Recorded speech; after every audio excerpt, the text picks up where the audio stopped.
And this historic academy is one of the reasons I chose Denmark to speak about security and to make the case that if Europe wants to avoid war, Europe must get ready for war.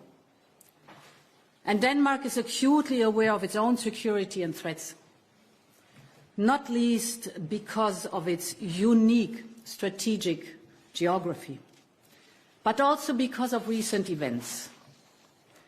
I'm, of course, talking about the ongoing war in Ukraine and conflicts in other theaters, but also the repeated and continued attacks on critical infrastructure in the Baltic Sea. And, of course, the ongoing competition for influence in the Arctic region, including Greenland. And to all the people of Greenland and of Denmark as a whole, I want to be very clear that Europe will always stand for sovereignty and territorial integrity. And it is against this complex backdrop that I salute the Prime Minister's decision to increase defence spending to 3% of GDP in the next 2 years. This, dear Mette, is true leadership. Dear cadets, if we look back over each generation of cadets who have graduated from this institution, they have faced their own challenges.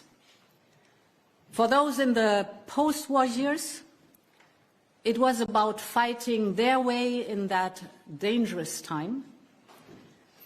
And it is exactly on this day in March 1948 that Denmark stationed naval assets on your islands of, I hope I pronounce them well, Anholt, Læsø and Samsø. And it was done because of very real fears of an imminent attack from the east. These events ultimately led to Denmark's historic decision to join NATO the following year.